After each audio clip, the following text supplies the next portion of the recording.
Assalamualaikum warahmatullahi wabarakatuh. Kembali kita untuk mengupas seputar jamaah, karena sangat sayang sekali ini hanya dimiliki oleh umat Nabi Muhammad Shallallahu Alaihi Wasallam.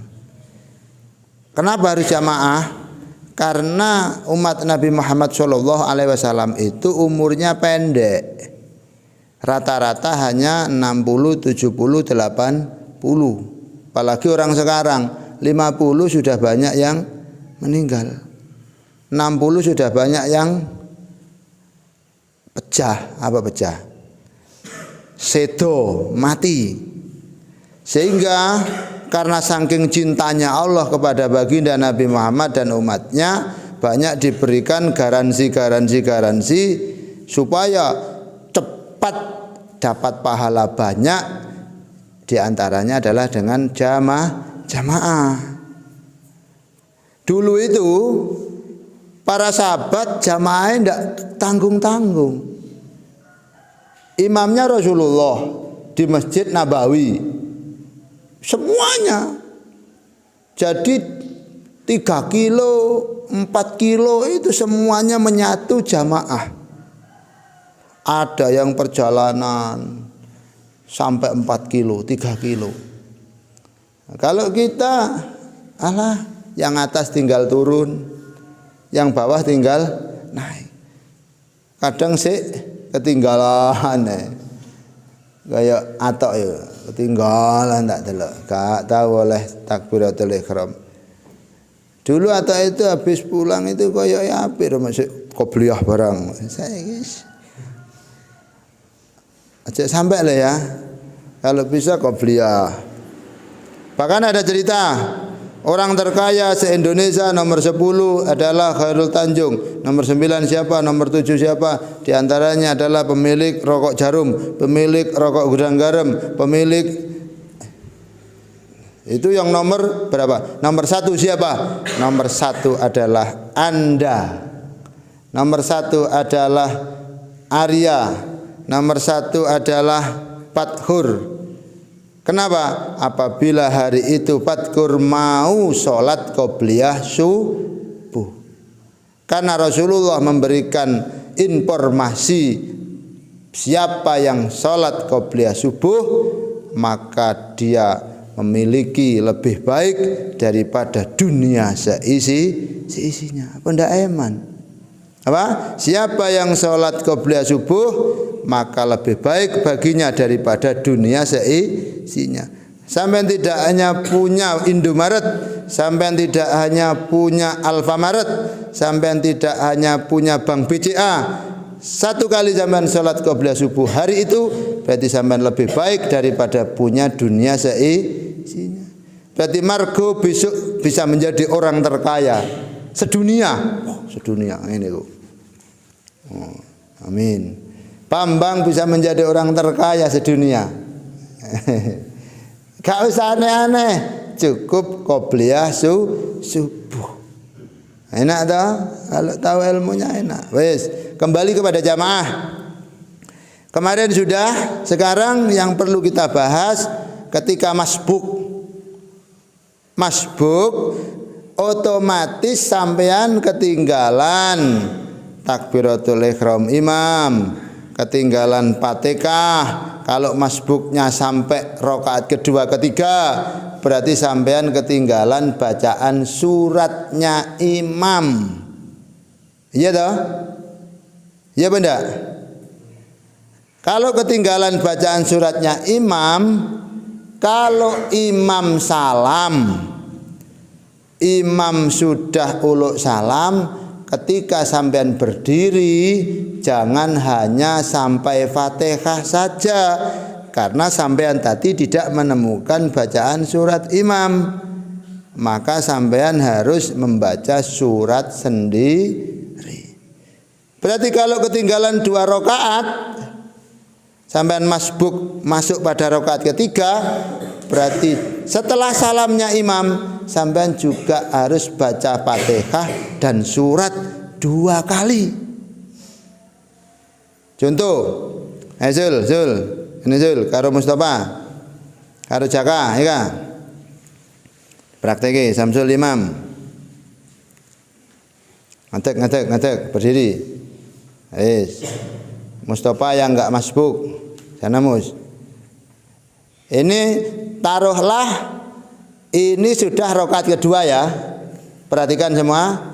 Anggap saja ini sudah rakaat kedua. Masuk kah? Seret, langsung takbiratul ihram kah? Allahu Akbar. Red, wis sudah rakaat kedua berarti tahiyat awal sudah, langsung bentuk tahiyat akhir semuanya. Tahiyat akhir, Jaka duduknya masbuk lah, jangan seperti Mustafa. Salam, Jul, kamu ikut salam Musa. Terus Jaka berdiri lagi, Allahu Akbar. Berdirinya Jaka ini menunggu si Imam Mas Samsul setelah uluk salam kedua. Ya, kalau masih pertama gak apa-apa, tapi kurang afdol. Ini Jaka tadi ketinggalan berapa rakaat? Hah? Jaka ketinggalan berapa rakaat? Masuk 2. Satu dah. Ya kalau 2 nanti sendiri. Berarti Jaka karena tadi ketinggalan 1 rakaat. Lah ini si Jaka jangan hanya Fatihah tok terus ruku, karena Jaka tadi tidak dapat surat yang dibaca imam. Jadi setelah Fatihah Jaka nambah surat. Paham anu? Hafan banan, paham ya? Enggak paham? Kamu paham? Intinya ngenehan, sampean kan kalau masbuk kan, iya toh, setelah imam salam, sampean itu ketinggalan berapa rakaat?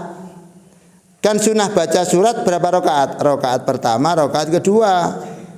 Kalau tidak dapat belas rakaat pertama, rakaat kedua, berarti setelah berdiri lagi baca surat. Paham tak madam? Jaka dewe paham bang? Nah, ini baca surat lagi. Berdiri lagi Jul, berdiri lagi Jul. Oh ini setelah rakaat kedua, setelah ini membentuk tahiyat awal, Mus, bentuk tahiyat awal Mus. Terus masuk kah? Ini juga penting. Belum. Dari sana kah? Oh, masuk, seret. Lah, kalau masbuk pas menemukan imam dalam keadaan begini, baiknya bagaimana? Nunggu berdiri apa ikut duduk semacam ini?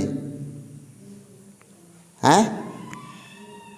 Lah jadi ini siapa itu? Cahaya nunggu berdiri.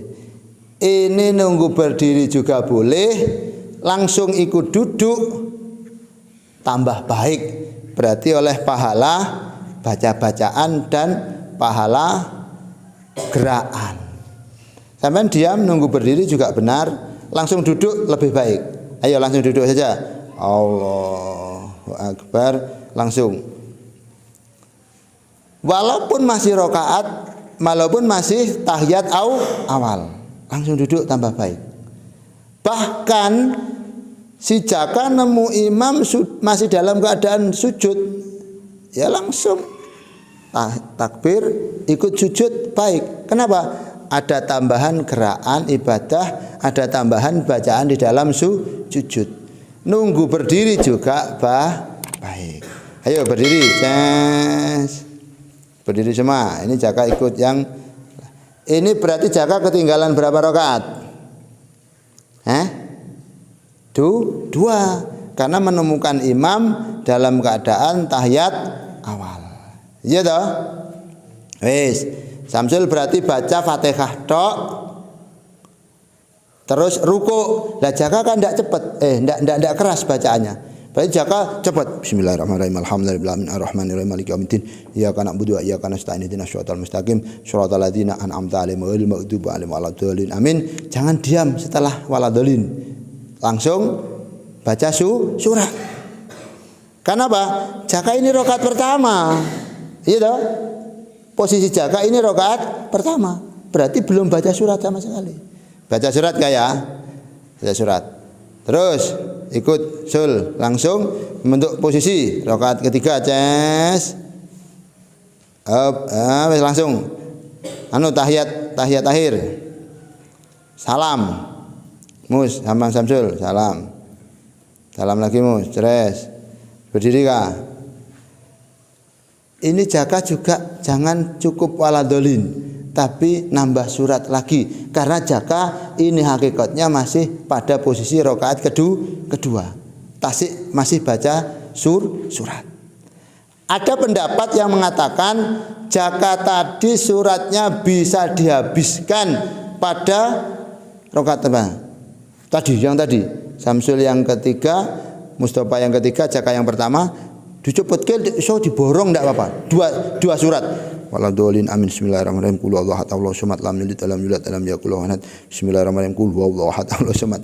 Kalau sudah dihabiskan 2 kali surat, maka pada ini tidak baca surat tidak apa-apa. Tapi kalau bisa 2 surat pun. Paham ya? Jadi intinya dia pada rakaat berapa? Rakaat pertama tetap sunnah baca surat, rakaat kedua tetap sunnah baca surat. Walaupun imam sudah salam, berdiri jangan hanya waladolin, tetap baca surat. Melihat rokaatnya dia sendiri, yakni tetap kembali pada hukum yang sunnah baca surah itu rokaat pertama dan kedua. Cedah ya, cedah mus. Jadi kalau masbuk biar ndak kehilangan sunnahnya surat, biar ndak kehilangan sunnahnya. Tapi ini banyak yang lupa, biasanya cukup waladolin amin langsung ruku. Wes, ngaten mawon. Sudahkah? Sudah ya di situ aja, Itu kriteria atau tata cara kita menjadi makmum masbuk. Ada pertanyaan. Kalau sholat di kota-kota itu kan masjidnya kadang tumpuk sampai 3. Iya. Tumpuk sampai 3. Bagaimana? Ya enggak masalah. Yang penting semua laki-laki. Kalau semua laki-laki ya sop awal sama. Tapi jangan sampai di depan imam. Yang penting kalau makmumnya perempuan walaupun di atas harus sop awal di belakang, sop awal laki-laki. Itu banyak. Mudah-mudahan jadi ilmu yang manfaat tentang masalah jamaah. Jangan digampangkan jamaah. Jangan digampangkan tenan. Eman sekali. Ini adalah keistimewaan kita sebagai umat Nabi Muhammad, diberikan keistimewaan luar biasa. Ada orang tua, ada orang tua buta, jamaah terus, sampai setan itu mangkel, setan marah. Orang tua ini kok wis buta, gak prei jamaah. Orang tua ini buta kok masih jamaah terus. Akhirnya setan dikelumpuki. Hoi setan. Sama rajanya, iya juragan. Siapa yang bisa menggagalkan orang tua itu pergi jamaah? Semuanya bingung. Imannya tidak bisa digagalkan, imannya kuat sekali. Ternyata ada setan kecil, cahaya itu lah.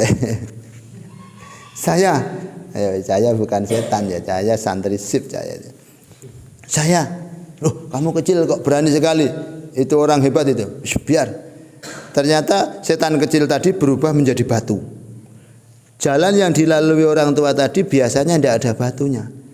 Pas keluar dari rumah di tengah jalan langsung setan tadi berubah menjadi batu. Tek. Akhirnya tersandung jeduk. Jatuh roboh, kepalanya keluar darah. Das. Orang tua tadi salah buta, tidak ada yang nuntun, jatuh kepalanya keluar darah. Kalau margo gimana? Meso paling. Salah meso tidak jadi jamaah. Salah meso enggak jadi jamaah. Tapi margo ini jos ini. Margo ini jos. Akhirnya apa? Aduh, keluar darah. Ini ujian saya, berangkat terus.